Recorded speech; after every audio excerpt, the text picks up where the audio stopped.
I'm HazyChaos. And I'm Liz Gomez, also known as Hazy. And you're listening to Scary Encounters with HazyChaos, a podcast where we talk to some of our favorite bands and artists as they share scary encounters they've experienced and live to tell. This episode of Scary Encounters is brought to you by Anchor, podcasting made easy. Anchor.fm. MORTUS VIVENTI, the last authentic music brand dedicated to helping musicians and promoting music. MORTUSVIVENTI.com. H.J. Tidy, Night Terror Publishing. Step into the bizarre world of H.J. Tidy, who is committed to introducing his readers to some of the most unusual, darker variety of true stories. NightTerrorPub.com. SAEASHA JIANA, cosmic shaman, psychic medium, multi-dimensional healer, animal whisperer, teacher of empaths, healers, and starseeds. Are your encounters hitting too close to home? Contact SAEASHA JIANA. Patreon.com/SAEASHA. Voided, spooky artist who offers hand-painted, one-of-a-kind items, spooky pins, prints, stickers, and more. Lost in a void of what is dead. Voided.com.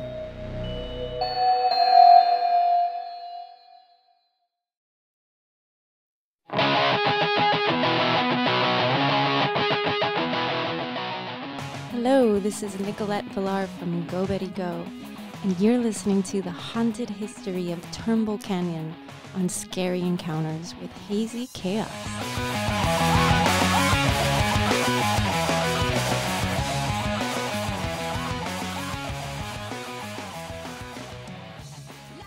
Hello, I'm HazyChaos. And I'm Hazy. This is season 4, episode 31 of Scary Encounters. With HazyChaos. We're back, motherfuckers. We're back.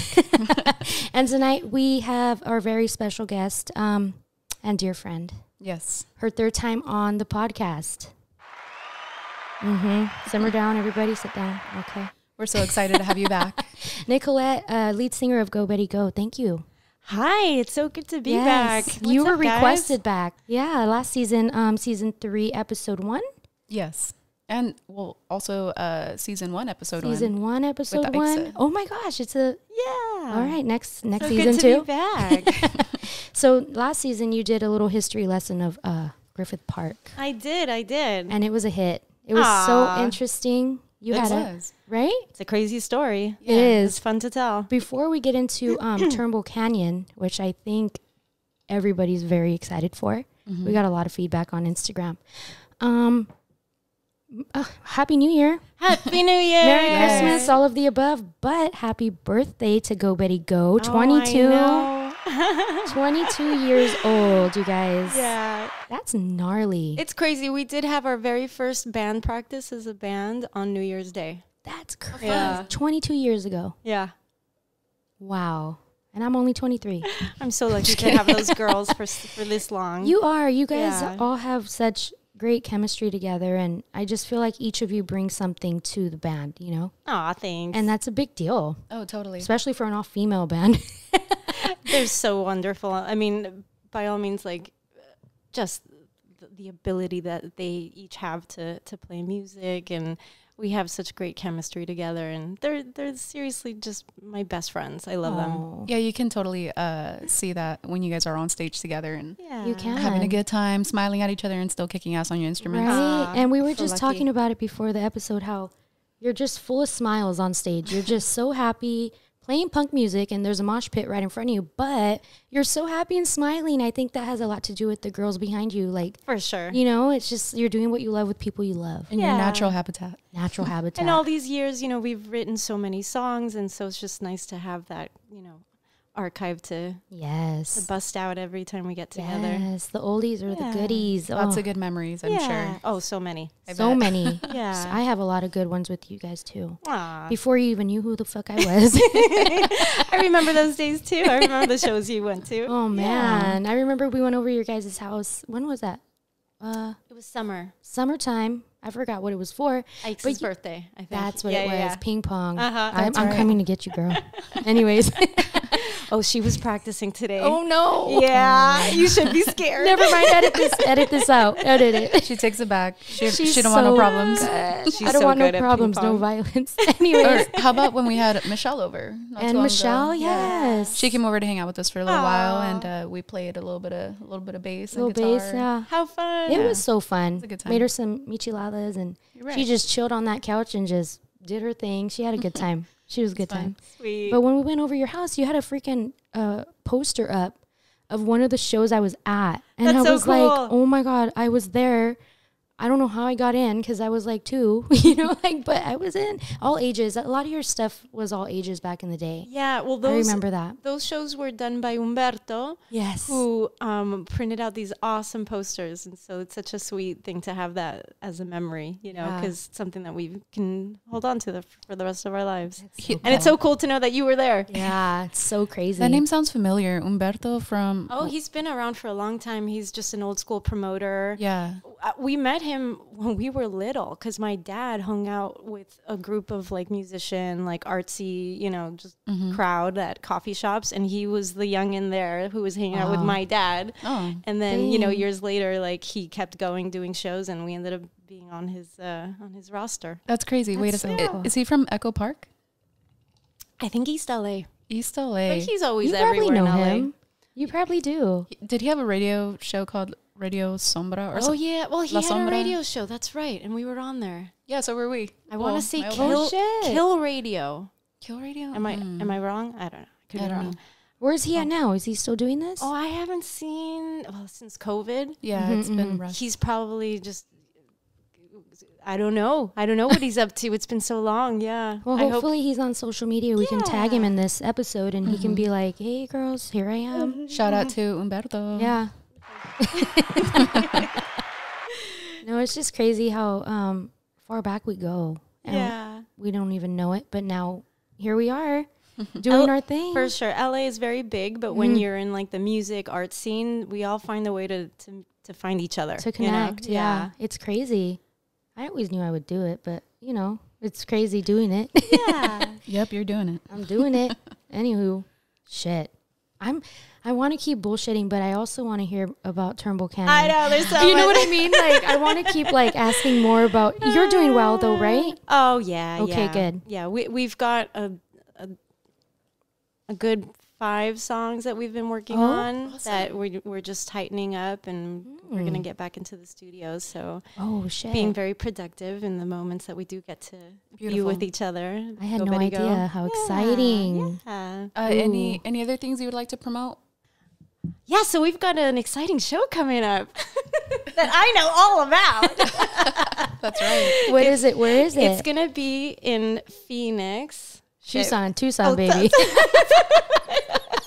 It used to be Phoenix, but it's Tucson now. Ah, okay. Yeah, so February 26th in Tucson. It's going to be SkateCon 6. We're going to be playing. It's going to be fun. Everyone should come. How fun! What other bands? Oh, Teenage Bottle Rocket, right?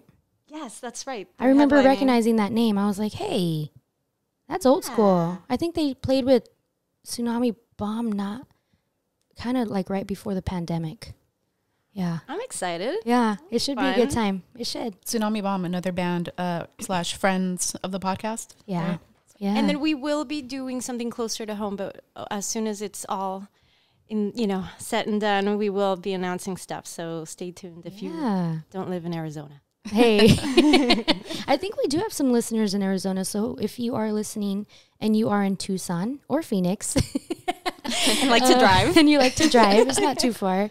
Road trip. Go check them out. You won't be disappointed. It's going to be a good time.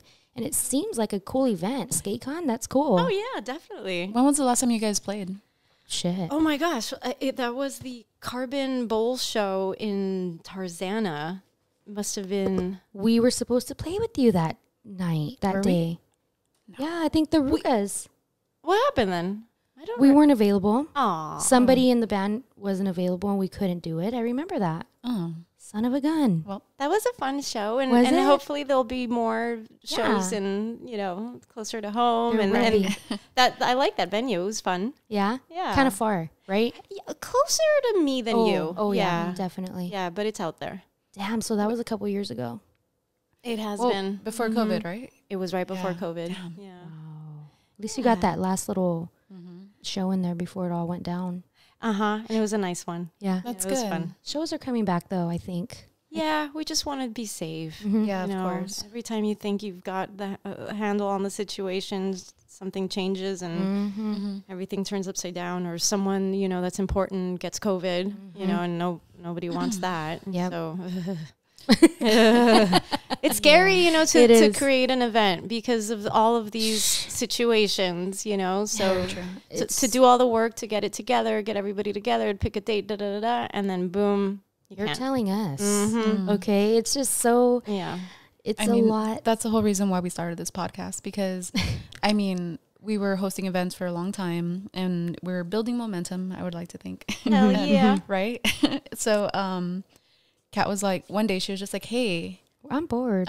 We should do something. Let's start a podcast. And I was like, yeah. Well, I'm so glad that you guys did, because it's such a fun thing to listen to and to be part of. Oh, thanks. And your voices and your personalities are so fun to listen to. Oh, thank you. I'm like, oh, stop. Plus, I'm learning. Are you? Oh, yeah. Sweet. Yeah. And you're teaching us. So thank you. Are you learning that we're a hot mess? But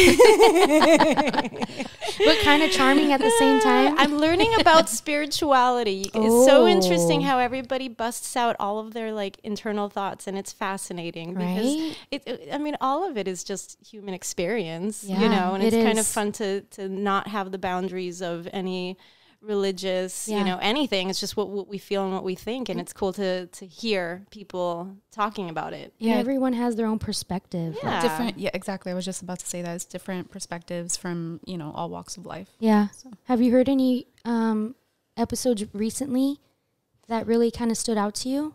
Well, it's hard to tell what they were, if it was recent or not, because when I'm going through it, I don't know what date things are happening. But, you know, the episodes with SAEASHA are fascinating. Oh, yes. And I love to hear her point of view of all kinds of stuff. And I loved, especially when she talks about, well, just demons, you know, like the whole notion that they're not allowed to come into your inner, you know. Energetic field. Yeah. Okay. That's the word I'm looking for. Yeah. Energetic field. Like they can't go through that. So you're protected as long as you don't want them there. Yeah. And, you know, and then it's like, it's so simple, but it's like mind blowing, right? Yeah. I was like, I can do that all on my own. I'm that powerful. I love that. I mean, I always felt like that was true, but it was kind of interesting to hear you talk about that. It's like your own version of prayer. You know, you have to create your spiritual bubble. Your spiritual bubble. Right. And and there's a whole sort of process of setting the intention. Mm-hmm. It's crazy. Yeah. Yeah. SAEASHA is a blessing. She's a blessing to us. And we've learned a lot. Yeah. And we're happy you're learning too. Oh, totally. I think a lot of people can testify that they're learning from her too. Because we're always supporting her and like promoting her, and, you know, and she has a lot of our followers are hers now. And every time she posts, I see them liking. And you know, and it's like, all right, cool. Wake up, y'all. Definitely, because you know, just from hearing her, you get that she's very real, you know, and a positive force. Yeah. So yeah, it's super cool. cool. Well, thank you for listening to that one. That one was fun. I feel like Liz and I both got very raw on that one. Oh yeah. We kind of just opened up and just let it go. Oh, definitely. Because I don't know, we don't talk about personal stuff all the time, but on here it's like maybe we can help somebody. Or maybe someone else is going through this too. So let's just say it. And so we do. And then sure enough, people like can relate. And they're like, oh my God. Yeah. I feel like we know you and we haven't even met the people. You know, it's cool. It's very important to us. I think I mentioned this earlier too. Like we can always edit things out that we don't want to express. But something about that conversation just felt right to talk about and share with everyone, anybody listening, because who knows who else is feeling that too. Oh, yeah. So. Definitely. We're all going through some I believe her episode is season 2, episode 16. If I'm not mistaken. Because I was you're all whoa. Kind of weird. No, I was recently looking through them like, who have we interviewed? And I came across hers. I'm probably wrong. If I'm not, though, that's pretty good. Yeah, I don't know. And if you are wrong, we're going to insert the right one now. Right now. Background music.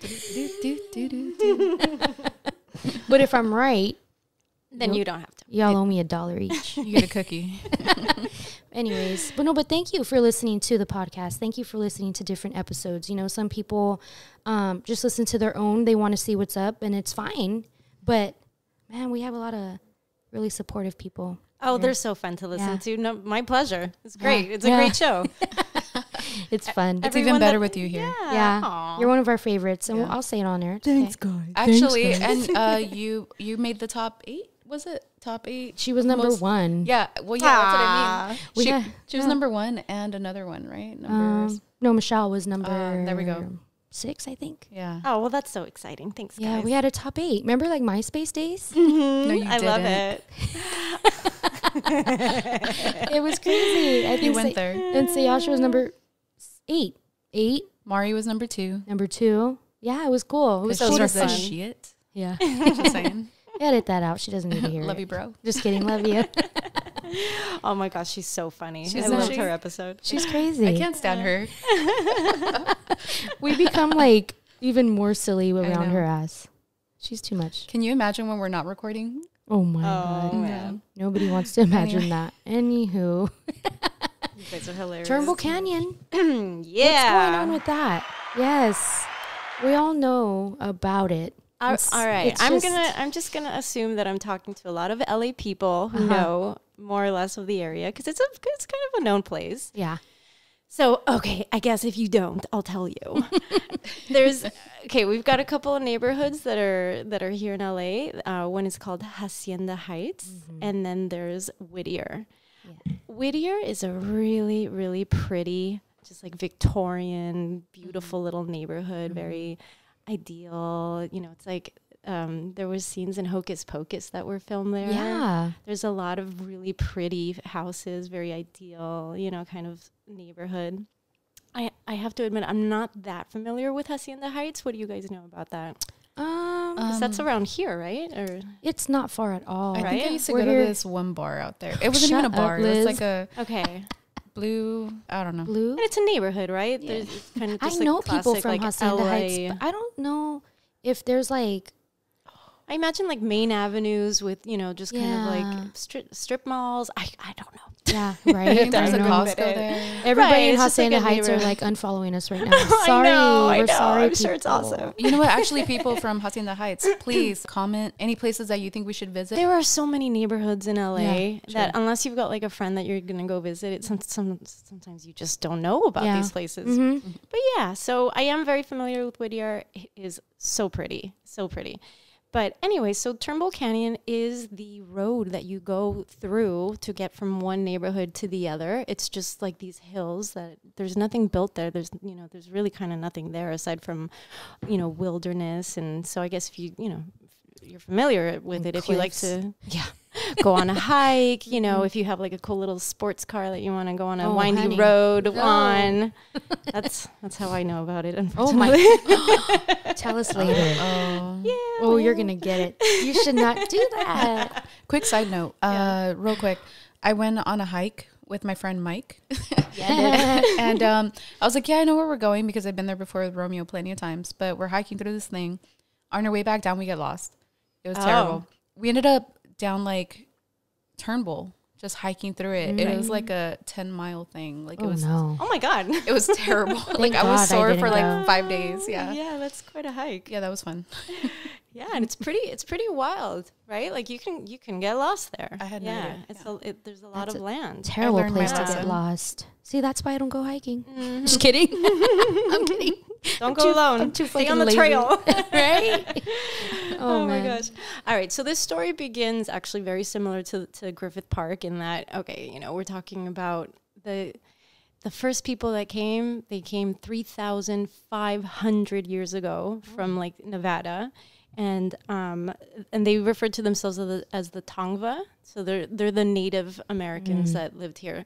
The Spanish called them Gabrileños, but they call themselves the Tongva, who lived here for 3,500 years. Think about that. That's a long time. It's like from now until Jesus, well, twice again, Oh my God. It's That's gnarly. yeah, and they have a very rich spiritual culture where they saw themselves as part of the web of the universe and not the pinnacle of it all, which is what the white people came to to represent, but to say the least. Yeah, to say the least. Continue. So they get to live here for 3,500 years and have this super beautiful life. And then the Spanish come, the missionaries, and everybody dies from disease, you know, that came from the old world. And those who do survive are enslaved. There's violence, there's rape. It's a fucked up time for the natives, you know, and they experience horrible, horrible things. So there's a period of 175 years of the missionaries that are here, that are established.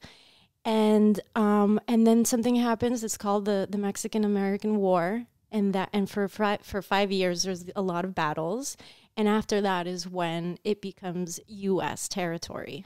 So we're talking about the mid-1800s is when it becomes U.S. territory. So just like Los Feliz was a military guy who was awarded a lot of land, the same thing happens to a man named William Workman. He was a captain under Pio Pico and they fought together, and he's awarded 50,000 acres, I believe, of land. It's a lot. He owns a lot of land, and it's one person. So part of, you know, his collection of land is the area of Turnbull Canyon. And so, you know, this is at this point, it's one of many places that he owns, and so it doesn't really matter. Like, it's not that it doesn't matter. There's a lot of land to pay attention to. Yeah. And there's nothing there, basically. There's sheep is there.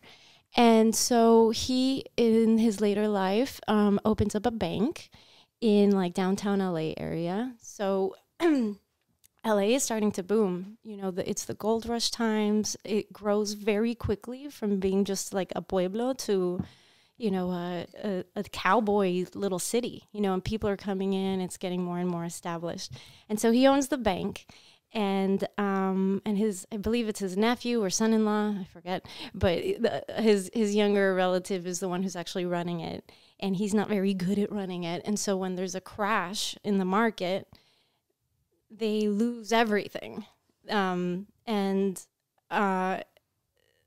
basically William Workman comes to the realization that he has nothing after, you know, all these years of being very, very rich. He's in his late 70s, and he shoots himself with his own gun. Oh. In his house. Yeah, at finding out that he's lost it all. At that point, the people who had invested in the bank, they become kind of like a little, you know, team of people that are supposed to sort of like divvy up the assets and, you know, figure out what they're going to do to recoup from the loss of the bank. And what they do is they sell themselves the land for very, very cheap. They divvy it up amongst each other. And the man who buys the area of Turnbull Canyon, his name is Robert Turnbull. And he's a Scottish man that came to make money in real estate. And his first land that he bought was the Cesar Chavez, what is now the Cesar Chavez Bridge. At the time, he calls it the Macy's Bridge. And so he owns this land. I don't know if the bridge was there while he lived there, but it's that area. And he's an alcoholic, and he's quite a personality. He's always just, you know, the center of attention. He sticks out like a sore thumb. He's got a super thick Scottish accent, and he's a total character. And so he lives where the bridge is in like downtown LA, but he owns the property of Turnbull Canyon, which isn't like right next to him. So basically what he does is he keeps the sheep that are there, and he makes money off of the wool that is made from the sheep. And he's just, I don't know, living his life, you know, trying to make money in real estate, whatever that means. Meanwhile, there's a couple of Quakers who want to create their Quaker community here in Southern California, and they have their eye on what is now Whittier. And they love it there, and they want to create a community there, but they don't have access to water. And the water would be coming from Turnbull Canyon. That would be the most ideal situation to, you know, to get if they were able to buy it. And so they keep asking Turnbull if they could buy the land. And he just keeps saying no to them. Whatever they offer isn't enough. You know, he likes to drink, and the Quakers don't. So he's just like, I don't want you guys setting up camp, you know, where I have land. Like, you know, it's not his vibe or whatever. Until finally they offer him $30,000, which is a lot of money, well above what he paid for it. So he makes a killing in that deal, and he sells it to them. So at that point, he's kind of, you know, made it, you know, big time, and he's super stoked and goes to celebrate. And so he goes to his favorite bar, which is the St. Charles Hotel Bar in downtown LA. So imagine like a, you know, cowboy town, LA, and he's this like drunk Scottish guy, gets wasted at the bar, and he's making his way home when he's so drunk that he falls off his horse. Oh no. And there's a cop who sees him fall off the horse and arrests him for being drunk in public. So that night he spends the night in jail, and he's very he's got a big mouth on him, and he talks a lot of shit, and he gets his ass kicked. It's like bad, you know, at the jail. But anyway, he, you know, the next day he gets back on his horse and comes home, and his housekeeper sees him and is just like super worried. You know, she notices like how badly beaten he is, and he lays down for a while. A friend comes to visit him, but then like later on he gets up and he puts on a pair of slippers. He puts on a bunch of vests, and he puts on his housekeeper's Victorian feathered huge black hat. He looks like a crazy person. What? And he gets on his horse and he leaves. She doesn't know where he's going. It's just he's not all there, you know. And the next day, these two little boys find him face down in the water. And when they did an autopsy on him, it turns out he got a stroke from being beaten up, you know. So who knows if maybe he started another fight, you know, with somebody and they kicked his ass, or he just fell off his horse again. Like, wow. We don't know, but supposedly he was murdered, which could be, you know, some people, I mean, it kind of goes back to what like SAEASHA and all talk about, like how people just have these like demons, you know? Yeah, true. Yeah. Whether it's alcoholism or what, or maybe it's all of the horrible shit that went on in the Turnbull Canyon or whatever, and just, you know, coming all across money like that, you know, the fact that much land was just given to a white man, you know, and taken from the people, and then this guy goes and buys that land on the cheap, you know, just like total scoundrel. So it's just like, yeah, he kind of had it coming. I mean, this is a lot of bad karma, like on someone's shoulders, you know. Threefold as fuck. Mm-hmm. Who knows? Maybe some people with those demons are drawn there for that reason. Yeah, you know, you're right. Right. Yeah. And then, and I forgot to mention. It's a legend, but, you know, should be talked about, that the Turnbull Canyon was known as a place where the natives were executed, like full on. And back in the mission times, if you didn't want to convert to Christianity, they would send them to that place alone to just basically like face their demons, and then hopefully, you know, turn towards Christianity. That it was a place where the natives were super afraid. They were afraid of that place. Yeah. And they were forced to go against their will. Wasn't it called like the dark place or something along those lines? Sad. Yeah, the evil dark place. Something like that. Dark place. Yeah, because a lot of bad things happen there. So, you know, so Turnbull dies. And the Quakers who had bought Turnbull Canyon from him in his honor, knowing that he passed away, they named the canyon Turnbull Canyon. Yeah. And so, you know, that's the story of how Turnbull Canyon became Turnbull Canyon. Yeah. I didn't know all that. I didn't. I know all the spooks and stuff, but I didn't know the background. Yeah, it's a crazy cowboy story. Yeah. It kind of has like Griffith vibes. I know, it does. Yeah, it does. I mean, I didn't realize how similar it would be, but it's like, yeah, that's just seems to be the theme. Wow. I wonder if anyone listening knew all that. I didn't. I feel like people just want to look up the haunted, scary things, like Right. not the actual history. That's coming up. Is it coming up? Oh, good. Okay. Yeah, there's more. But wait, there's more. wait. Actually. Before we get into it, I just want to thank you for bringing up the whole Native American and Native executions, because this shit has been going on forever. And only up until recently, it's been exposed. I remember just on Thanksgiving, remember? We were at your parents' house and we were watching TV, and oh yeah, that's right. I think it was San Manuel Casino. Yep, it was sponsored a commercial on Thanksgiving about the whole indigenous women that have been disappearing. Yes. Oh my God, that's so instead sad. of the typical Thanksgiving commercials like, oh, family, oh, this. Yeah. It was that. Like, hey, while you guys are doing this shit's happening. Wow. Yeah, it was very, very, very, very powerful. And I remember watching it like, oh my God. Like, I was so grateful because it's happening. And in season 2, episode 20 with Poppy. Wait, I love that they did that on Thanksgiving though. Mm-hmm. Oh yeah. I mean, it's perfect. Yeah. With Poppy Dell, she's in Canada, and that's where all the shit's going down, you know, and it's, I mean, one of the places. Yeah, it's all and over. And we brought it up then too in that season. I mean, in that episode, and she's of Native descent too. Wow. So she wanted to bring it to light and use this platform for it.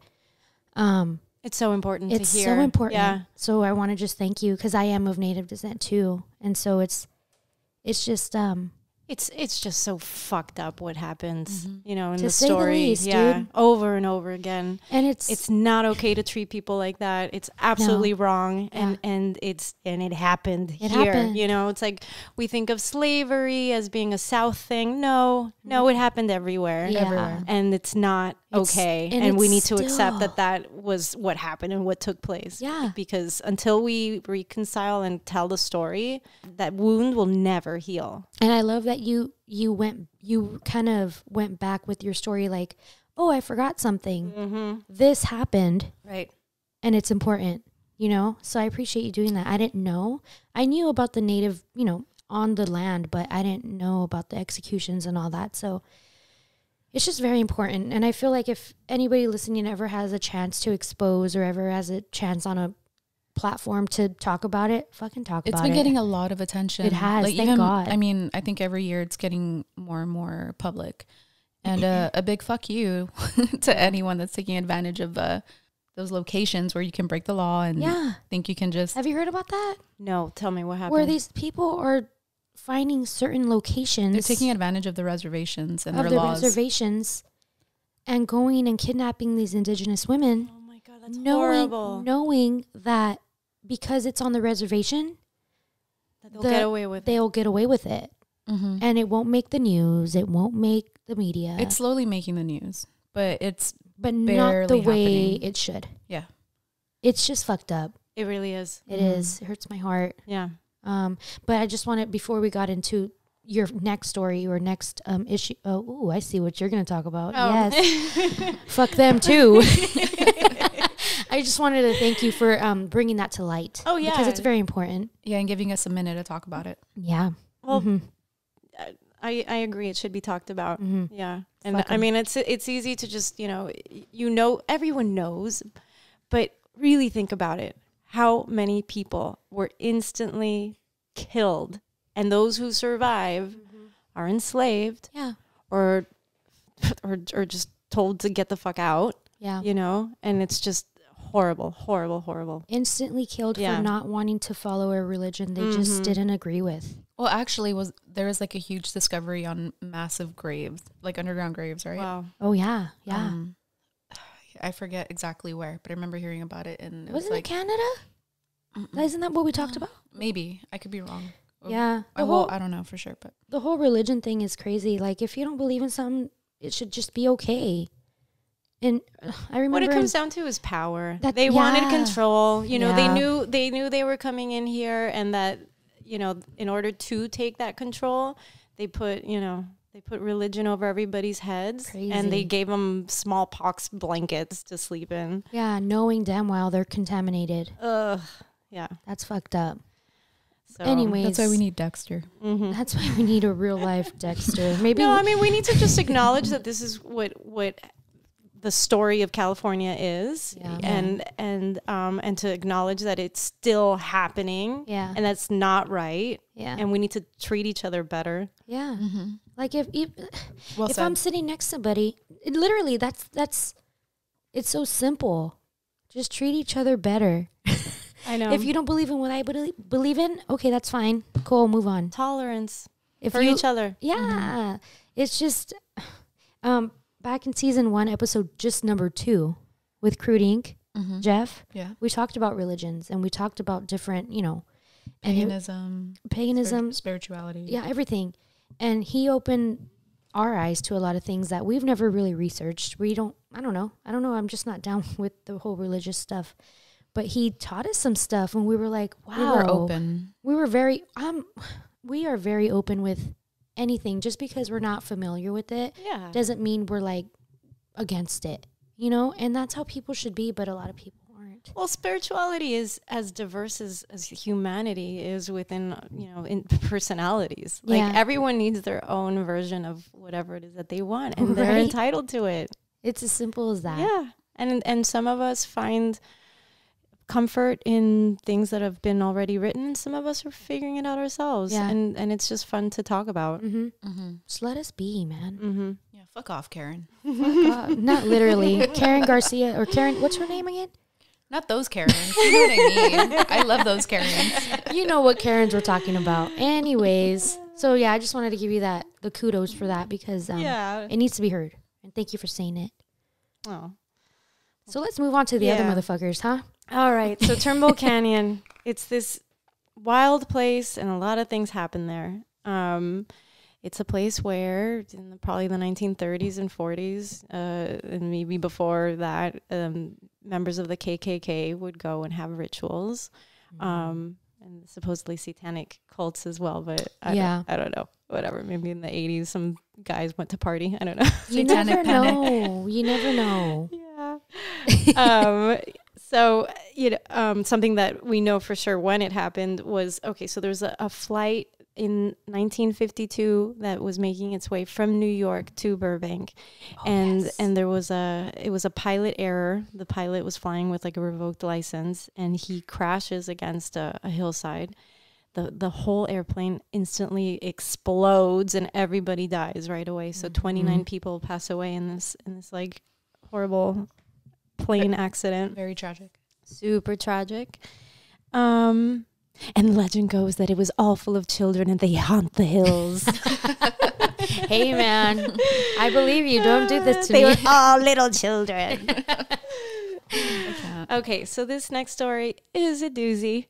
All right, so this is the year 2002. And we've got 4 teenagers that like to hang out with each other and do drugs together. They're young and dumb. Don't bring us into this, okay? How dare you call me out? How dare you? So it's a young lady named Gloria Gaxiola. She's 17 years old. And she's got these 3 dude friends that I don't remember their names. Doesn't really matter. Doesn't fucking matter. They're fucking dudes. And they get the bright idea of stealing money and drugs from this couple that Gloria knows. And so it's a Saturday night, I imagine, at a hotel room where the couple are staying at, and Gloria goes over to go hang out with them, and she's like, "Oh, I'm gonna go get ice. I'll be right back." And so she steps out and she's like, "Leave the door open. I'm coming back. And that gives her friends the chance to go into the hotel room and beat up the couple and try and steal whatever they have from them. But they don't find anything. They just beat the fuck out of these couple. Gloria is a 17-year-old girl who's freaking out, and she takes off with the car, leaving her friends stranded. They end the situation with no money, no drugs, and Gloria has taken off with their car, so they're pissed. I don't know how much time later, but maybe it's like a couple of weeks or something. they are all hanging out in a house in El Monte, partying, you know, and they've got their friend Sondra with them too, who's also a young lady. And they decide to take Gloria for a ride through Turnbull Canyon to go smoke weed up there or whatever. So she's sitting in the front, and at one point when they find themselves isolated up in the canyon, one of the guys starts choking her, and she's thrashing about, and Sondra, who has no idea what the hell is going on, runs out of the car and starts running towards the hills. Meanwhile, she hears a gunshot coming in the direction of the car. She's so scared that she doesn't know what the fuck to do. And she decides to go back to the car. And at that point, it's been long enough that the guys are like, oh, we gotta go back, we gotta go back. They were going to kill Sondra also, but they don't for some reason. But they do kill Gloria. They shot her in the head. And they thought that they were leaving her body, but her foot was stuck on the seatbelt. And they drive from Turnbull Canyon to Hacienda Heights, dragging Gloria behind them for 4 miles. I remember that. I do too. That's all I remember, though. It's so crazy. That's so fucked up. It's 5 a.m. when this happens, so there's not a lot of people on the road. But there is a person who is opening up at a fast food restaurant and who sees an SUV drive past with a body being dragged. He calls 911 to report it. And at that point, they're just like, okay, what the hell? So they start making their way. And then another man who's at an intersection sees them and also is like a witness, and sees this. And so these people, they leave Gloria once they realize, you know, what they were doing. They unattach her from the car, I imagine, because there's no witnesses of that. And they leave her on the side of the road. And so when the police find her, I guess a woman on her way to work sees the body and reports it. They assume that she was a hit and run victim, but right away they see the marks on the road and they follow them all the way to Turnbull Canyon. Oh no. But for years they don't know. They don't know what happens. It was a cold case until Sondra comes out with her story. Oh, that's how that came out. Yeah. No way. Yeah. Well, thank you, Sondra, for stepping up and putting them on blast. You know what? And they were caught. I remember hearing that story. They were caught and they are all in jail now. Oh, yeah. good. I remember hearing that story as like, oh, they dragged her as she was alive. I didn't know the outcome. She was shot in the head. Yeah. So I hope she died from the gunshot. Poor baby. Oh God, I know. Can you imagine? Oh my God, imagine if you never know, because some people that get shot in the head, it misses like the main. Oh, Griffith. Griffith. I know, right? Yeah, you could get shot in the head and survive. That's poor thing. I hope she didn't. I hope she died right away. That's so sad. It's horrible. Jesus. And for a couple of years there, they didn't know what happened, and her family just kept fighting for. I wonder what for the story to come out. I wonder what made Sondra come forward. I think there was a reward. Oh God, there might have been. Really? That, or she just finally, Caved, was like, oh my God, I have to tell my story. I don't know. I was gonna ask that next. I was like, I wonder why. Like, maybe she's listening. Oh, honey, she could be. You never know. You never know. I mean, it's so crazy because we're talking about 2002. I had a boyfriend in El Monte in 2002. And we would, we would party like in the neighborhood. I mean, I wouldn't be surprised if I went to a party with these people. I was actually born in El Monte. You were? Yeah, I mean, I grew up in Baldwin Park, but Jackie Mendez is from El Monte too. Shout out to you, baby, Jackie Mendez. Sorry, the Ruka singer. We love her. Yeah, El Monte is just right here. It's 626 next door. I mean, and when you're young and dumb like that, I mean, that's just fucked up. One person gets a bad idea.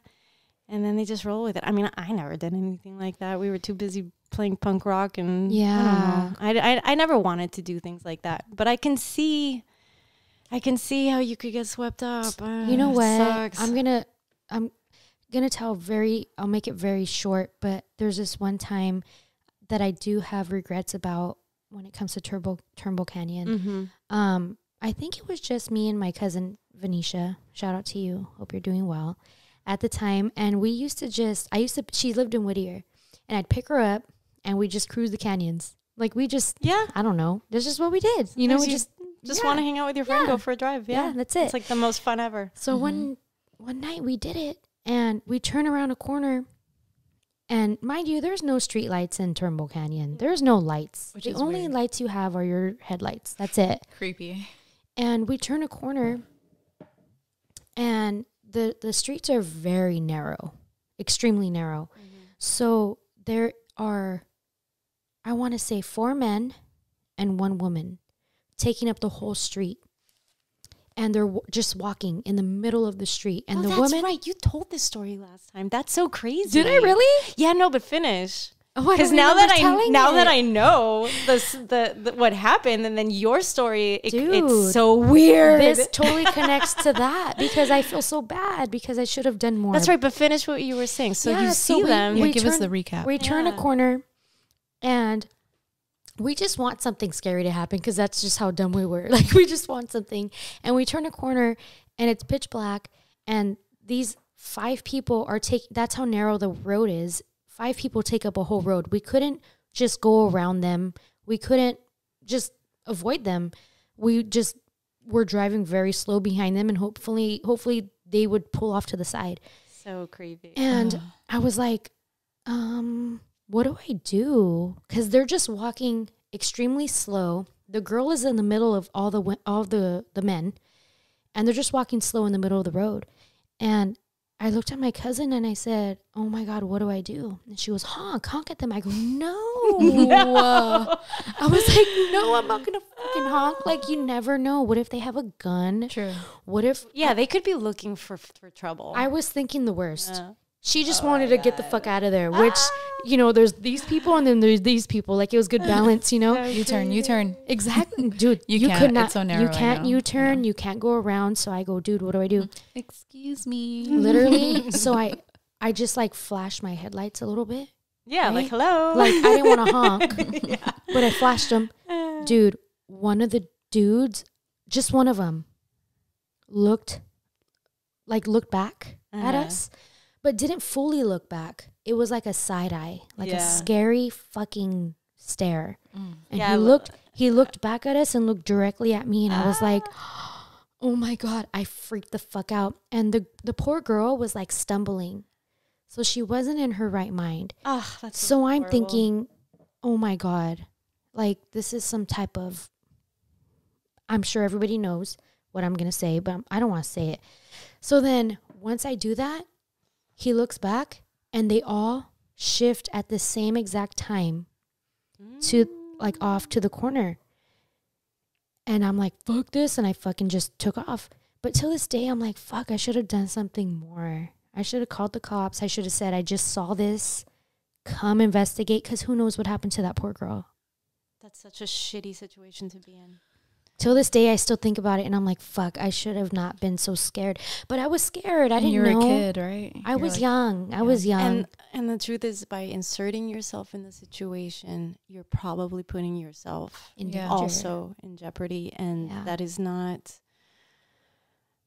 Nobody wants that. Well, you know what, real quick, like, it's horrible. I'm sure you've learned a lot from that situation, because there's been times where we've seen some shit and we report it. And we report it immediately. Like, living at Sarah's, we saw a couple things and we would call immediately. Yeah. Like, you know. So I mean, you're going to call the cops and say, "Oh, I saw these people hanging out"? Well, they weren't just hanging out. It was the weirdest vibe, dude. Like, it was worth investigating. It was worth it. There are some times where you could call the police and they'll take you seriously, and there's you're sometimes where they'll be, which is also fucked up. So true. It depends on the neighborhood. It could be that something good would happen, but you know. I'm praying that I'm wrong, but I feel like it wasn't a good night for that poor girl. And I feel like something went down. I feel like she got hurt. Yeah. Like I said, she was stumbling. Yeah. Well, it's a theme with Turnbull Canyon, because it comes up a few times, actually. Yeah. So I just wanted to insert that little mini story in there, but it just well, that leads into Nicolette's next story. Yeah, kind of. I mean, All right. So in 2009, a woman was stabbed by her boyfriend, pushed out of the car into the ravine, and left for dead. But then she climbs out, all stabbed. Oh God! and gets help, and she survives. Wow. yes. So that She happened. crawled up. She Yeah. crawled up. She crawled up out of the ravine. Wow. So there's Good a, for there's her. a there's a survival story. Good for her. Good. Thank God.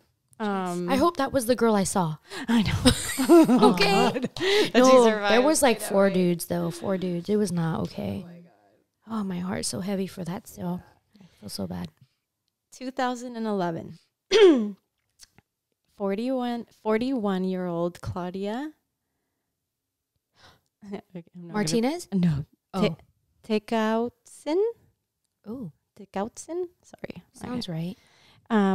Was shot by her boyfriend and left on the side of the road while her murderer boyfriend fled to Mexico. Oh. He was caught and now he's in jail. So it's just a theme, just keeps happening. It's like that's where you she take was shot? She died. and she died. Fuck. Yeah, and her body was found. And there have been many bodies, a lot of them women. It seems a theme that's a spot where if you've got a girlfriend, you don't want her anymore, you just take her and you kill her. That's fucked up on. Well, Yeah. I mean, it's so weird that even after all this history, they wouldn't add streetlights up and No. down. No shit. You know, like that looks like an area where a lot of people can get not away with it, but like can do their dirty work in one night No shit. and not get A spotted. lot of people get away with it because there's a lot of bodies that show up in Turnbull Canyon. It's pitch black up there, and, dude. and nobody ever finds out who these women are. That's so Maybe sad. there's men among them too, but it's a lot of Yeah. women's bodies that are being found there, and it's horrible.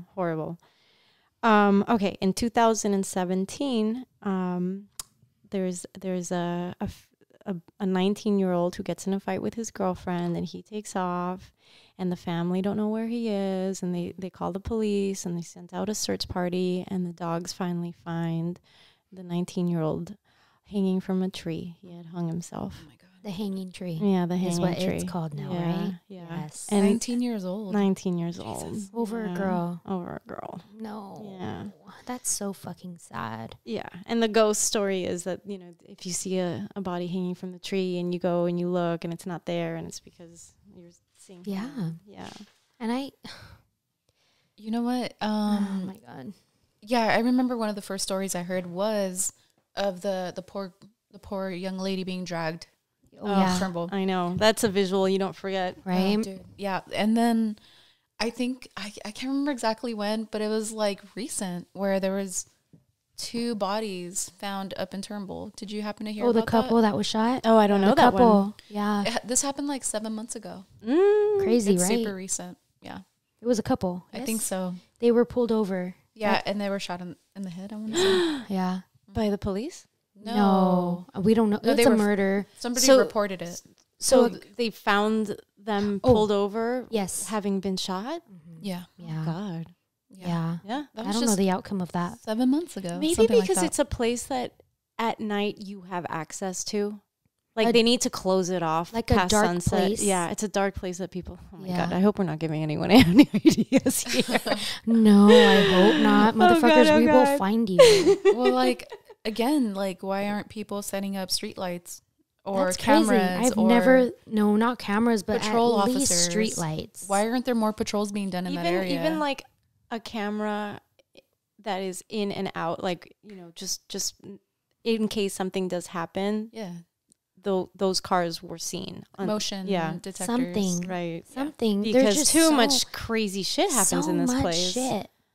And then the whole KKK stuff, dude. Like, there I'm gonna spark a conspiracy. Oh, shit. What if the cops are in on it? No, I'm just kidding. You never know. Honestly, you never fucking know. I'm kidding. I don't You just want almost I'm have not to kidding. You never assume. know. I don't trust no bitch, okay?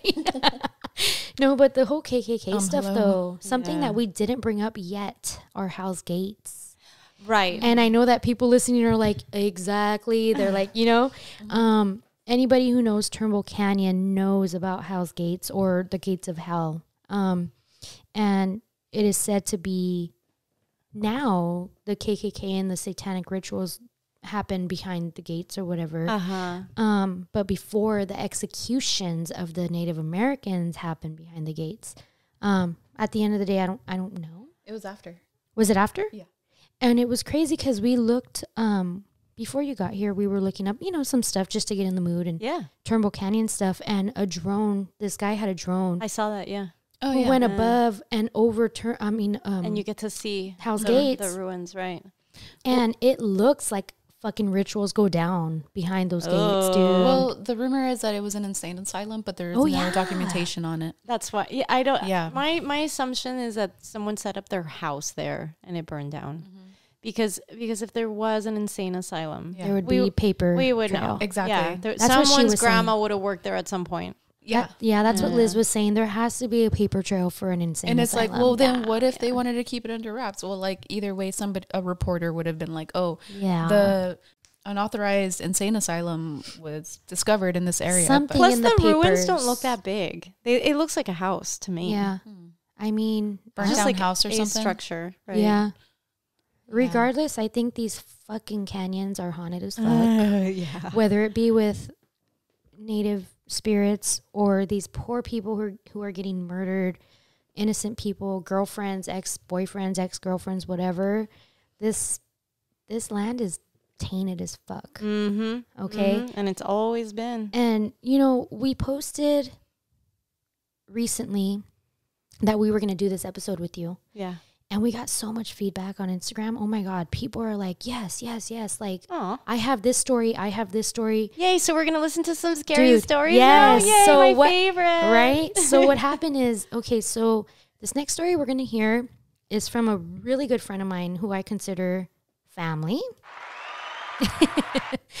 Her name's Sondra. And I've known her for a solid at least 15 years. Okay, not the same Sondra from the story. Not the same. Not Sandra. Not Sandra, but Sondra, yeah. Okay. And she grew up in Hacienda Heights for most of her life. Does she wear her pants too small for her body shape? Does she have a funny face? Ooh, honey. Let her answer that. Sondra, you hear that? I just had to bust out some go-witty-go lyrics. Yeah, you did. I love you. You're so cute. But Sondra is a really good friend. She's like family to me, and I've known her for at least 15 years, I would say. And now she resides in Germany. So it was a little difficult. I wanted to call her live tonight, but the time difference is a little difficult. So she sent in a recording of her telling her stories. Yay, we're going to listen to it now. Yeah, we're going to listen to it right now.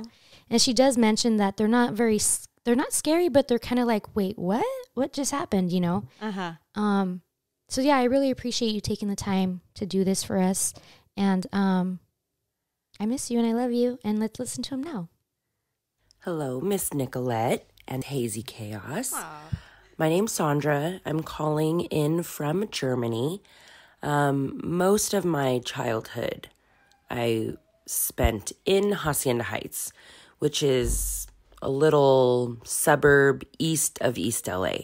So Turnbull Canyon lies in between Whittier, Puente Hills, right, and Hacienda Heights. So growing up in high school, I liked to smoke in the car with my friends. So a lot of times we would just go get high up in the hills of Turnbull Canyon, just being curious teens. And I don't really have too many scary encounters to tell. A lot of my friends did. But one thing that happened while we were still towards the base of the mountain from the Hacienda Heights side, I had my dog Bougie in the car, who's still here sitting next to me, as always, because she's my road dog. She was so nervous in the car. She was shaking, which she often did when she was nervous. So we would say, oh, Booze, you got the sinks? You got the sinks, Booze? But it was different because she wouldn't even sit on my lap, which is where she always was, even when I was driving. She wanted to be on the floor of the car, kind of like going under the seat. Like she was super, super nervous for some reason. The music wasn't loud. Again, we weren't we hadn't ascended up the mountain yet, up the canyon. So she was, it's not like the car had been twisting and turning. So she was super fucking nervous. And I'm with my girls. You were in the car. And so the car was packed with us family girls. And I'm always, aware of my surroundings, especially when with my girls. So I'm, kind of scanning, using my periph vision. And I think I was in the back seat, sitting on the passenger side. And something caught my eye out of the driver's side window to the left as we were kind of going up. And you can't really drive slow on Turnbull Canyon. You have to just kind of, probably at least 30 miles per hour. Because there's always someone coming or going up or down the hill fast. So you can't just like take your time and check out the scenes. So we were going with the flow of traffic, and, not that it's ever like jam-packed with traffic, but there'll be a car in front of you and a car behind you perhaps. And I feel like we weren't the only car on the road when this happened. And so I'm looking out my window, something caught my eye. There was a house, behind a gate, so I can see the big ass wrought iron black gate. And there's like a bunch of dark figures just standing outside the gate, but they're dogs. So there's like just a pack of like 6 to 8 dogs, all big dogs, standing outside the gate. But they're not moving. They're not walking around. None of the dogs are sitting. None of the dogs are wagging their tails. No one's sniffing each other's butt. Like, dogs don't just stand still, like guarding something. It was like they were in a trance or something. And maybe as I tell the story, it doesn't sound scary. And I don't even know if it was necessarily scary at the time, but it was definitely disturbing because it was just wrong. And like Bougie knew it was wrong.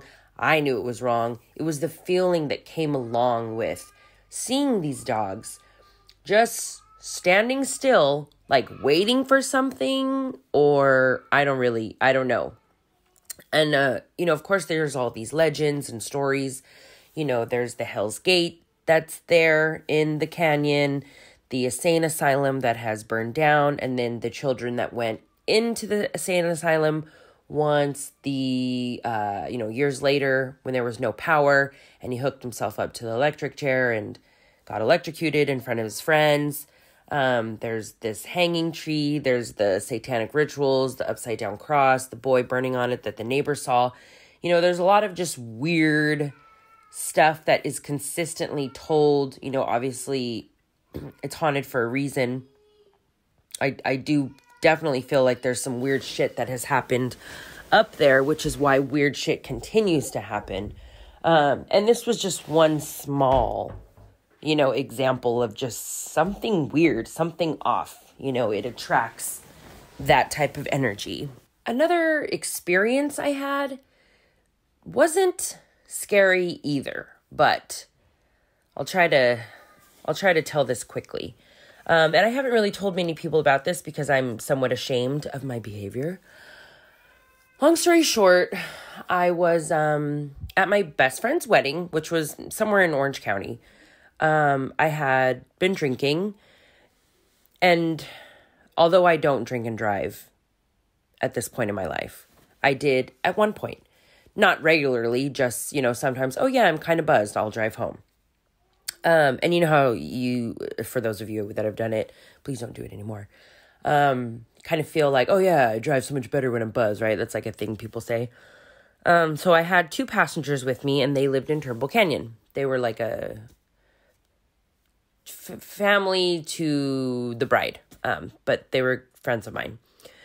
So I'm driving them home, and I'm like, yeah, see, I'm totally like a good driver. And they're like, yeah, you actually are.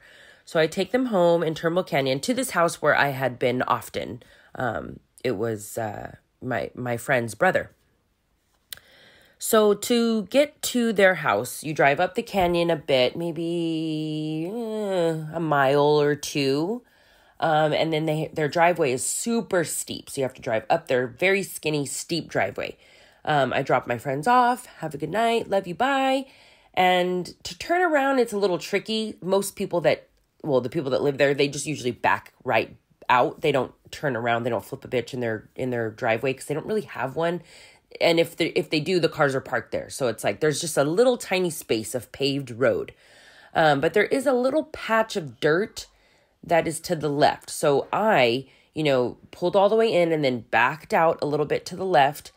Well, my car got stuck in some kind of little ditch. The back wheel got stuck in a ditch.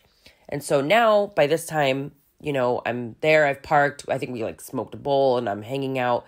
They're like, come inside, come inside. I'm like, no, I'm totally fine. Totally wasn't fine, idiot.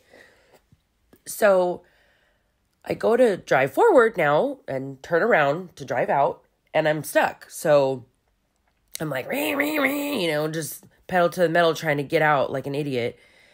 And finally I'm like, why am I stuck, So I think I tried again.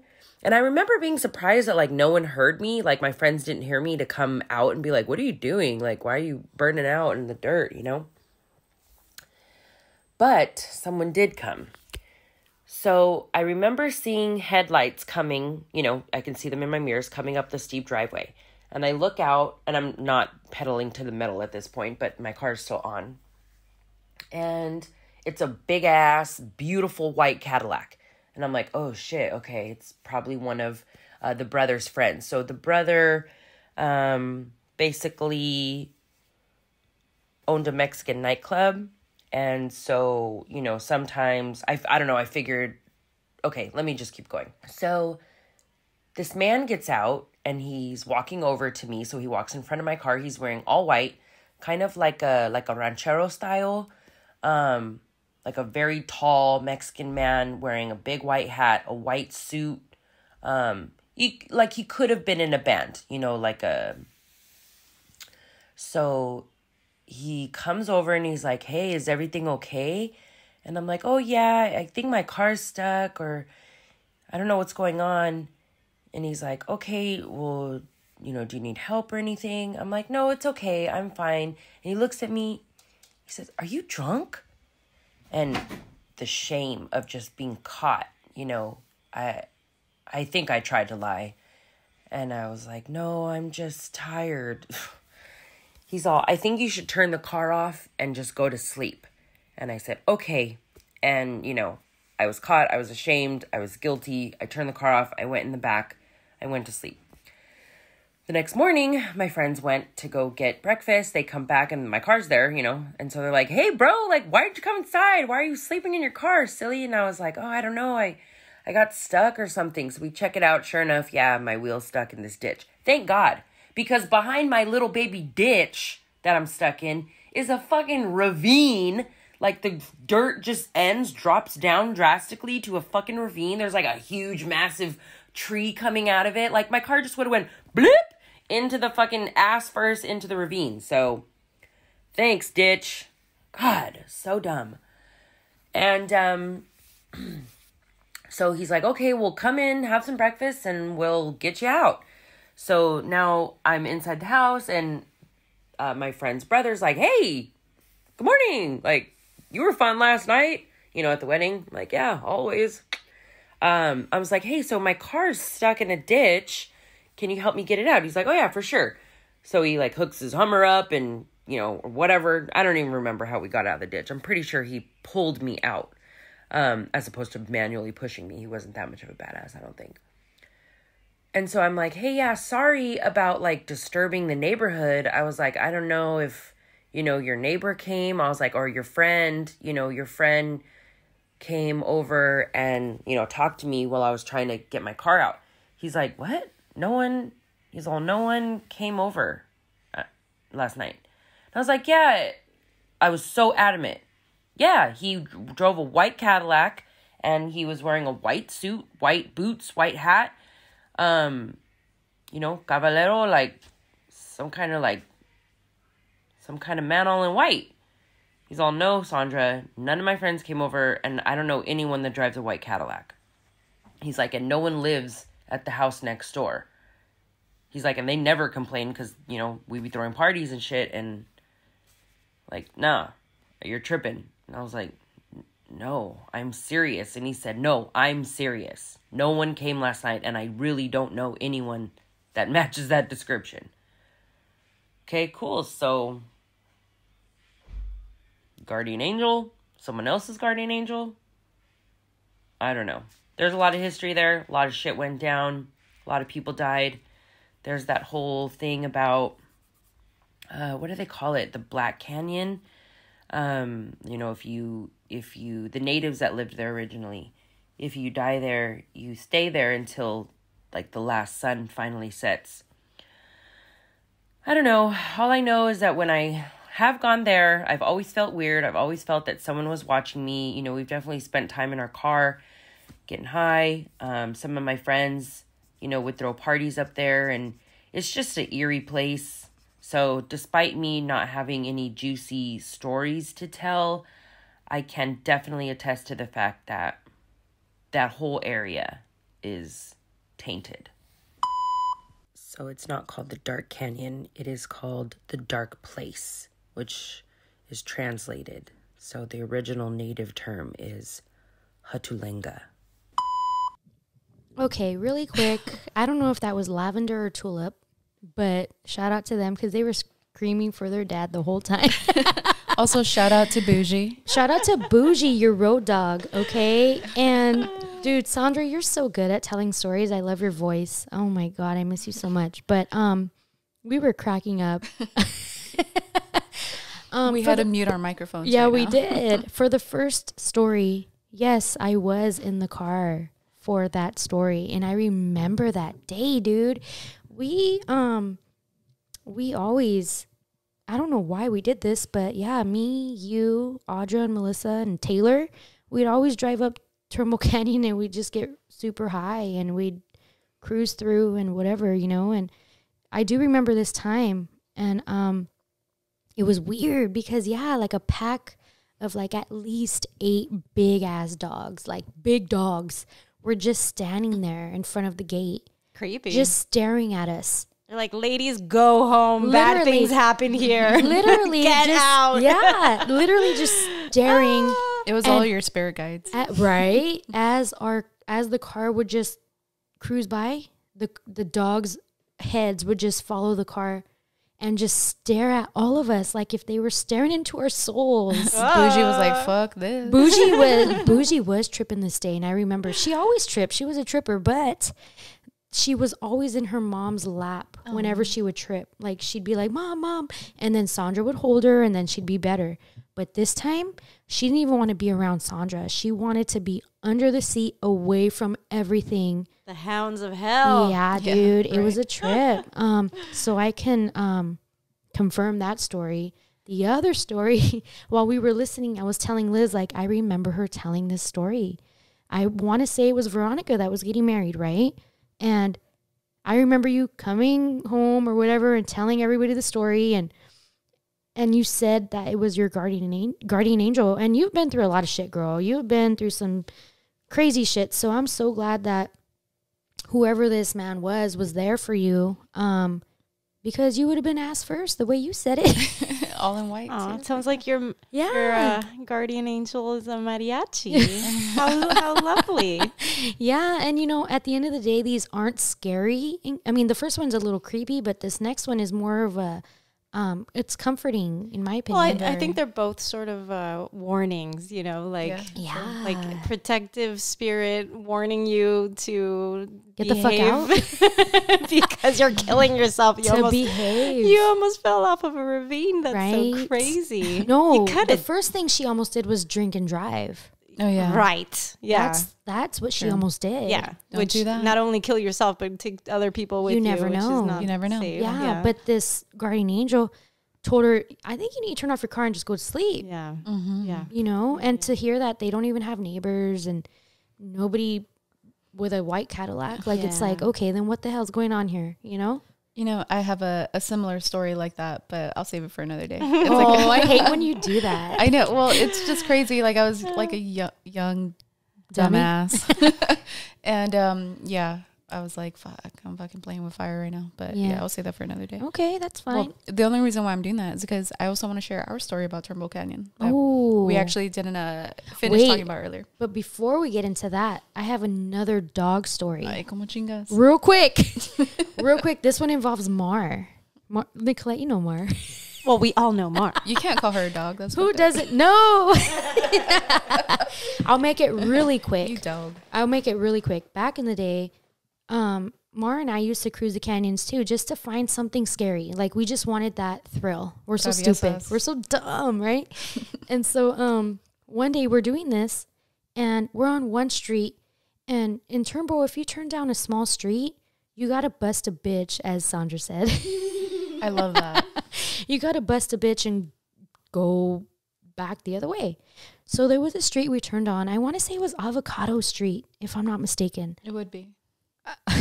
And we turned down it, and we see this beautiful Dalmatian on the side of the road with a red collar on. That was the, okay, I'm going to remember your ass, right? And it was just chilling on the side of the street. And then all of a sudden, that motherfucker jumps into whatever it was. Into the canyon. Into the canyon. Because there's no, like you guys both know. It's a drop. It's a drop. Weird. It's a ravine. It's a so weird. canyon. Mm-hmm. And Mar and I were like, oh my God, he just jumped. Freaking out. But of course, we're not that dumb to get the fuck out of the car and check on the dog. So we bust a bitch. Yeah. Okay? We bust a bitch and we start leaving. Well, maybe that's why there's so many dead bodies out there. Okay. It's like people following this ghost dog and jumping to their deaths. Shit. No shit. We weren't one of them, thank God. I solved it, everybody. Stop chasing the dogs. Oh, no, so we bust the bitch and we're like, dude, let's get out of here. That was weird. Why did that dog just jump? To its death. To its death. What? We turn around, we're leaving. I kid you not. Mar, I know you're listening to this. You better leave a comment in this episode. That same ass dog was sitting right there on the side of the road. Oh, hell no. Mind you, we busted a bitch. We turned around, made a U-turn for people who don't know what busted a bitch means. We made a U-turn to leave, and that same dog was sitting there.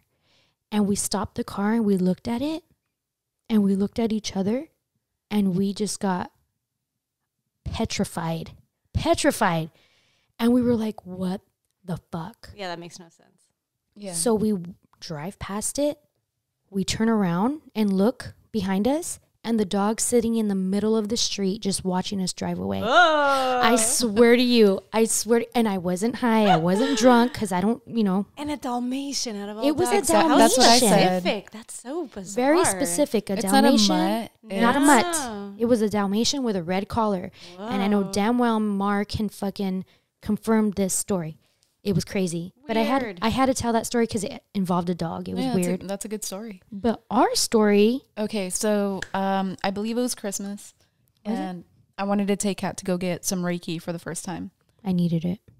We both did. So we're all excited. We're ready to go. It was an evening, and normally the GPS would take us through the freeway. Yeah. But this time it decided to take us through Turnbull Canyon. No, this time it tells me to exit. I'm driving, right? Yeah. It tells us to exit, and she's like, "Why are you exiting?" This place was in Whittier, Uptown Whittier, and I'm like, "I don't know, because it's telling me to exit. Like maybe there's an accident, maybe there's traffic. Like we're gonna exit." Yeah. Always listen to Waze. Okay? I know, right? They know. So we exit, Who knows, right? and then it takes us to Turnbull Canyon, and I'm like, What "Oh the fuck, this is random. Why is it taking us through the canyons right now?" So we're driving through, trying to get to our appointment, and there's this old school truck that's following us through the canyon. It comes out of nowhere. First of all, Yeah. like And it looks like an old truck. like Jeepers Creepers. Just kidding. Not that bad. Not that bad. It was like a pickup truck. Like an old Ford. Yeah. Yeah. And it was weird because the GPS wasn't just taking us through the main canyon. It was making us turn into weird, random little streets. And why was the truck still going into these little streets? We don't know. However, we start freaking out. Our phones are dying. I don't have a car charger at the moment. I don't know why. Yeah. And it's like on our ass. Like this truck was riding our ass. Yeah. And usually when you look in your rear view mirror, you can see the driver, but we couldn't see the driver. It was getting dark. It was already weird. Dark. Yeah. And so finally I'm like, dude. I was like, go, go, go, go. She goes, dude, turn this way. So I turned this way. The truck turned that way. Yeah. Any turn we'd make, it would follow us. She goes, okay, pretend to turn this way, but then turn this way. Okay, yeah, for sure. And we're already at the bottom of the canyon, already in Whittier, from Hacienda to Whittier. So I fucking faked his ass, and I fucking pretended I was turning left, but I was like sucker, and it kept turning. It kept turning left. It couldn't make the move that I made. Okay. Yeah, So at that in point my you were able in to my lose car. them. You know what I mean? Okay. An old pickup truck and then a small little sport Corolla. Yeah, I had. Toyota Corolla, yeah. So we got out of the canyon and we looked at each other like, what was that all about? It looked like it wanted to follow us, but that little turn, that little fake move, the fake little move I made, it fucked him up and he couldn't do what we did. that was like a stutter step, right? It was crazy. It was weird. But why are you doing this to us? Like, were you trying to, I don't know. Till this day, we don't know. It was just weird. And I thought it was funny that we're on our way to go get a Reiki session. So it's like, we're trying to get right with ourselves. Yeah, and and then like something's like, no, like trying to like stop us from going to that appointment almost. Yeah. It was weird. There was a lot of things trying to stop us. And then it was raining, I think, or something. It was crazy. Weird night. Yeah. So weird. We've heard of other weird stories when it comes to like cars in the canyons, you know? And so when we posted like, hey, let us know if you have any stories, we got another story sent to us that I'm going to have to read because she didn't send in a recording like lovely Sondra did. But Anna Rojas from Hacienda Heights is Sondra's best friend. Okay, so this is great because they grew up together and they know what's up. Yeah. So this next story is from Anna. Shout out to you. We appreciate you. Yes. Begins like this. We always heard stories about places in and around Turnbull Canyon that were pretty freaky. Devil worship, KKK gatherings, Hell's Gates, or ghosts from burned down insane asylum, or the little girl who swings on the swing at the bottom of Descending Drive. Hey, we need to go visit. I don't know that one. We need to go visit Descending Drive, y'all. Okay. Let's go right now. Let's go right now. When we were in high school, we used to go looking for paranormal activity. We all did, right? Yeah. It's crazy when you get to Descending Drive, the temperature drops tremendously. I personally never ventured out of the car. I never have either. I go to Turnbull, but I never get out of the car. Yeah, same here now that I think about it. Right? Yeah. I just don't feel right. Good for you, Anna. Me neither. Let's see. Never ventured out. But I heard stories from people that had ventured out of the car, saying they saw the little girl or just the swing by itself swinging alone without there being any wind to make it swing. We did Gravity Hill. That's something else we didn't talk about. That's right. I've always wanted to try that. Yeah. We did Gravity Hill a few times, which is the hill where you leave your car in neutral. It actually rolls upward instead of downward. Okay, is that real? Is that spot real? A lot of people, there's only one way to find out. Including I know, Anna. right? Yeah. I mean, we can go after this, okay? I've heard a lot of people say that, yes, it has happened. Actually, right, let's pause Anna's story. Right before you got here, my mom called me. And she was like, oh, what are you guys doing tonight? And I was like, actually, Nicolette's coming and we're doing an episode, blah, blah, blah. She goes, oh, what's the episode about? And I told her, I go, Turnbull Canyon. She starts laughing. I go, why are you laughing? No way. She goes, man, you should have called so-and-so. They have so many stories, this and that. I was like, really? And she goes, yeah, your Uncle Junior had stories too, but he passed away recently. She's like, too bad he's not here to tell you. Sorry. But him and Manuel Ibarra, my sister's father. Shout out to Manuel. Yeah. They used to go up to Turnbull all the time to party and stuff. And apparently they went to Gravity Hill. And my Uncle Junior used to tell my mom, Diane, I'm not lying. Yeah, we were fucked up, But That's the way you start every great story, by the way. But so you're parked uphill and you put it in neutral. The car rolls up instead of down. It's all the children from the plane crash pushing your car. Listen to this. However, he used to say the car would go back and forth, up and down. Isn't that bizarre? Very. I go, Mom, what the heck? She goes, I'm not lying.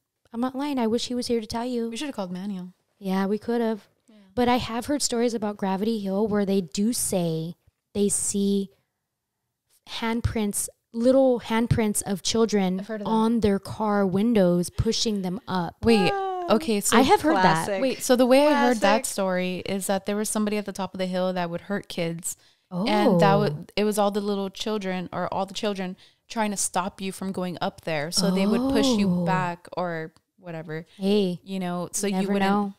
Yeah. That's a good story. That's the way I heard it growing up. I don't know. That's a theme with Gravity Hills. It seems to be the thing that I've never done it. It's often, I mean, I've never actually been in a Gravity Hill, but I've heard lots of stories about Gravity Hills, and it's often on a railroad track, and that the kids that were in a school bus at some point got hit by the train, and so they'll make sure that if there's a car just in neutral, they push it off, so that way they're safe and that they don't have to relive the same accident. And so maybe there's something to that. Fuck. Here, I don't know. I don't know either. Yeah. Maybe that's just like a little portal at that hill. Mm-hmm. That's maybe, dude. I've never found Gravity Hill. Like an energy portal thing. I don't know. We got to go try that soon, though. So if anybody knows exactly where that spot is, tell us. Let us know. I'm going to call Anna after this. Leave it in the comments. Okay, so back to Anna's story. We did Gravity Hill a few times. The hill where if you leave your car in neutral, it actually rolls upward instead of downward like it should. But I would always tell myself it was an optical illusion, dude, or something. I don't know. She's so funny. It was all kind of fun and games as far as I was concerned, but there was one time my friends and I experienced something truly chilling. When I was in my 20s or late teens, we used to hang out on the undeveloped sites of Turnbull. One day we were hanging out at the top of Turnbull, right before it becomes Beverly, on this mound of undeveloped land. We used to go places like this just to kick it, and at some point, someone left a couch there to hang out, LOL. Anyway, late one night, a group of us hear a few cars racing down Turnbull Canyon.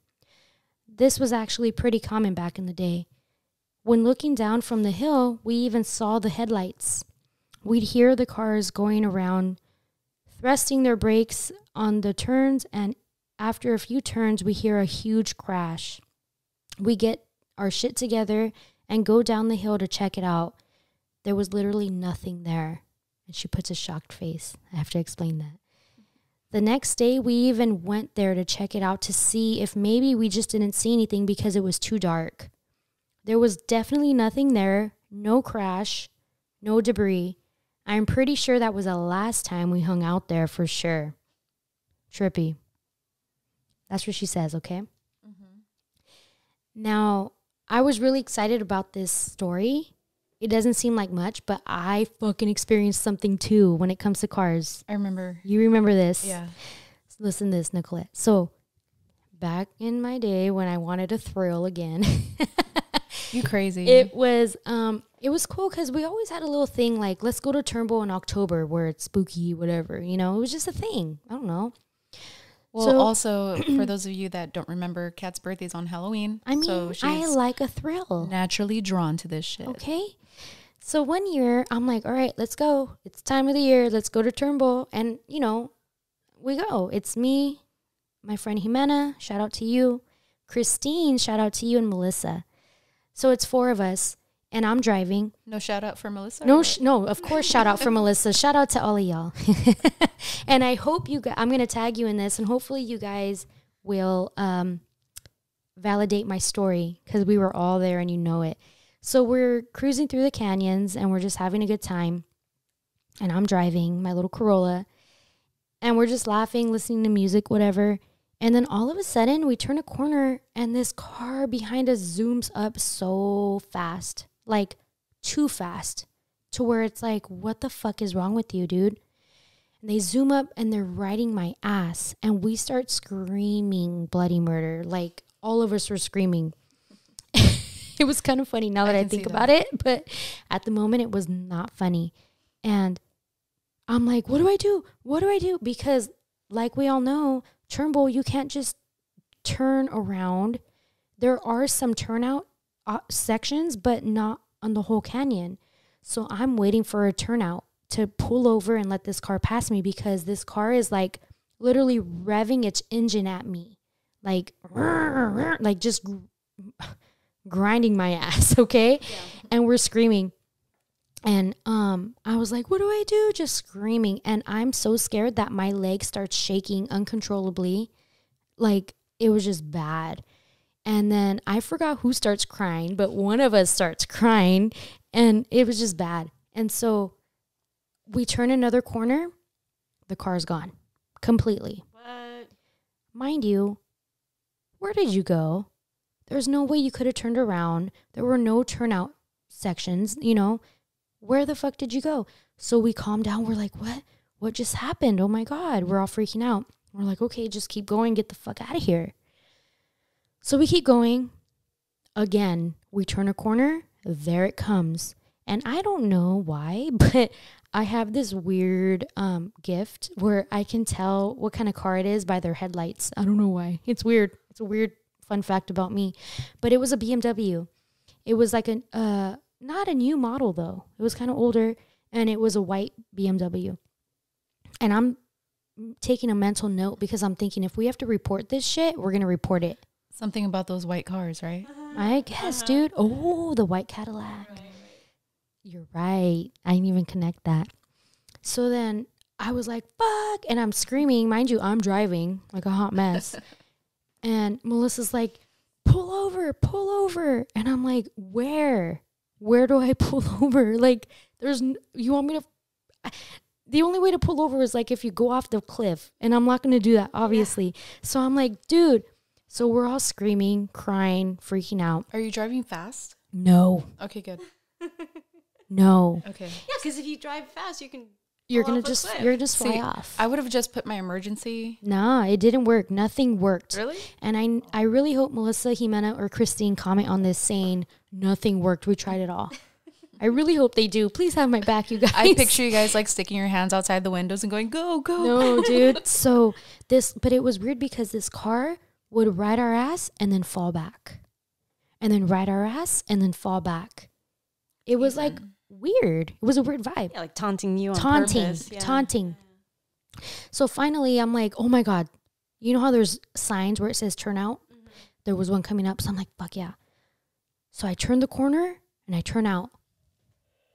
And then why? Disappear. The car never passed us. The car never, nobody passed us. Nobody came down. Nobody came down. And we waited there for a solid couple minutes because we were like, fuck that shit. It ain't going to happen again. Well, you were looking for a thrill and you found one. Found a thrill. Andale, cabrona. Right? All of us. Oh, my God. So I go, you guys, was there or was there not a car just riding our asses? And they all were like, yes. They're all crying. That's so scary. They were like, just get the fuck out of here. And we would go through the canyon, start from Hacienda and in Whittier, and then turn around and go back through the canyon. That's just what we did. This time, no. We didn't. We went, let's just go to In-N-Out. We went through the freeway, dude. Like we went 605. home. Yeah, dude. So we went home the next day, or a couple of days later, whatever. I did some research, and sure enough, there's like, I didn't know this, but Anna confirmed it in her last story that there are racers up there. All the time, racing through the canyons and fucking flying off the canyons and whatever. So I find some stories saying that there's quote unquote ghost cars that chase you out of the canyons to get you out of danger. Dang, yeah, that's what that was. And that's what that was. Mm-hmm. And then we went back the next day. I'm just kidding. No, of course you did. No, we didn't. No, but I just these two stories, like it's just crazy. I don't know. It was a trip. Damn. It really was crazy. Dang, we have Griffith Park. We have Turnbull. What's next? What's next? I know, right? Right? Maybe Suicide Bridge, Pasadena? Or Oh, Riverside. Riverside's pretty haunted. Riverside's really haunted. Right? Yeah. Anyone listening, if you want to hear the haunted history of blank, let us know. Nicolette's down for it. I actually did a report on the Suicide Bridge in school. Oh. I think we talked about it on the Yeah, very yeah. first episode, Yeah. and that was with you guys. Okay, so you know about it already. Yeah. Okay. Yeah, it's definitely a spot that is very heavy with activity. Very. How sad. But there's a lot of interesting places in LA. Yeah. Maybe we'll do a little research to see what Right? That should be a tradition. I know what really has some juicy stories. I think we've started a Yeah. tradition with her. We started it last year for sure. Right? So if you're listening, thank you for listening, first of all. Yes. Thank you. Right? Thank you for your support. Second of all, Nicolette, thank you for joining us and doing your homework and research on all this. Oh, my pleasure. This That's has been crazy. so fun. You really taught us a lot. I learned a lot. Right? Yeah. So much fun. I didn't know any of this No? until I looked into it. Yeah, I think when we first brought it up to you in the Griffith one, and then you went home and did your research, and now you know everything. No, she grew up in... Well, I did live there for a minute, so I knew of it, and I knew it was creepy. And I had heard that there were stories, but I didn't know what the stories were. Yeah, not to a certain extent, right? Yeah, same here. We have like little bits of information Yeah. or rumors or all that fun stuff. And it's such a trip how we live in a place where the streets are named after these people, No. and Los Feliz, City La Puente. Griffith Park, whatever. Workman. Yeah, La Puente. And weird. and you're like, oh yeah, these are actual people, and there's stories to these people, so they're Yeah. not just street names. What a trip, huh? They're stories. Yeah, It makes sense. Name the street after me. Right? If you guys see a HazyChaos street That'd in be your area. dope. Might as well. We're doing everything else. no, we had to be around the military back in the 1800s in order to be Oh, awarded is that land. it? Yeah. Oh, shit. But not according to Rihanna. She has her own street, apparently. She does? Yeah. The Yeah, in her fuck? neighborhood, they named, I think where she grew Aw. up, they changed In her. Barbados. You're lying. Oh yeah, No. no, I heard this too. Yeah, Yeah. they just had a ceremony that they announced her as I don't know why I know queen of this. the world. I don't know. Well, fuck, I mean, one day maybe. Shout out to you. Hey, one thing at a time, baby. One thing at a time. We do have a lot of stuff I mean, coming up. I'm a graphic designer. I could You design a sign and we can just like Can put we it do up. it? Can we do Oh that? yeah. Yeah. Okay. And then we'll see how long it stays up there. But sure, we can do that. it. We're just gonna slap a sticker on a random street. Yeah. We'll print out a sticker that looks just like a street. We go to name. jail. Yeah, you're just gonna go down Main Street and make a left at HazyChaos. And then a right at Nicolette. Anyways, that was such a fun time. Yes, it We want to was. thank Nicolette for joining us. We're for looking forward to the third time, Yes, we're looking forward to the fourth time. If anybody out there has any suggestions, any good spots that we should research, Yeah. please send them our way. Yes, we want to shout out Sondra in Germany. Thank you. Excellent. Yes, that was so much fun. Shout out to Anna Rojas from Hacienda Heights. Thank you for sending your story. Oh, and then there Yes. should also be the story that was told of the church in Whittier. Your friend Oh, from Zach. Swine, right? Swine. Zach from Swine. Swine. Oh, With I Duke. forgot about that with Duke. Mm-hmm. He actually told a story about his experience in Whittier where he was skating with some friends, completely sober, and he skated through past a church in Whittier, and he saw a fucking demon on the steps of the church. I remember that. It creeped me out. But Yeah. if you want to listen to that episode, please just go back to season 1. It's Episode 7. Yes, and with Swine. So that was a really fun talk that we had with them. Check it out. Good one, Nicolette. Thank you for And that. he's got a great story of a ghost that he sees in the church too. Yeah. Oh, that that's was right. really In good. theater or something. Oh, Yeah. yeah. Wow, Nicolette, you know more than we do. Thank I'm you. I'm a fan. Thank you. We're fans. Are you kidding? We are fans. I just find it so fascinating interesting. when people see things and just the way that they describe them. It's different every time. Definitely. There are no two spirits that are alike. They're all Yeah. so unique.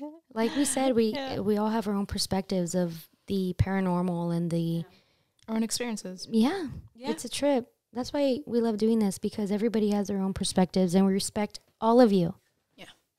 And that's it. This is your safe space. Please. Safe space. Feel free to reach out. Yes. There's space for everybody. Yes. And we want to give a quick shout out to our new sponsors who we just recently announced. They were a little late there. Sorry. That was me. We got Voided. Night Terror Publishing, HJ Tidy. Yes, SAEASHA, JIANA, and MORTUS fucking VIVENTI, dude. Damn. It's a trip. It's crazy. We didn't know we'd go this far, but here we are. Thank you so much for your support, everyone, not just our sponsors, but our listeners, our guests. You, Pooper. Mom, Dad. Hazy. Chaos. You're too late. Sorry. Anyways, thank you guys for listening. Here we are back with season 4. Stay tuned for more shit because we have a lot of shit coming up. We sure do. But anyways, those of you listening, thank you so much for tuning in. Be sure to tune in next Thursday for some more scary stories and chisme. This episode of Scary Encounters is brought to you by Anchor, podcasting made easy. Anchor.fm. MORTUS VIVENTI, the last authentic music brand dedicated to helping musicians and promoting music.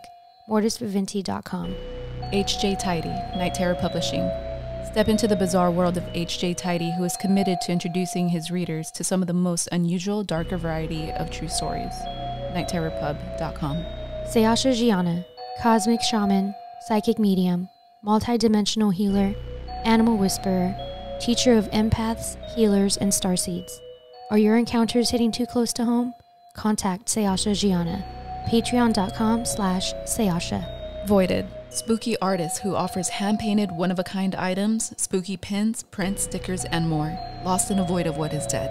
Voided.com.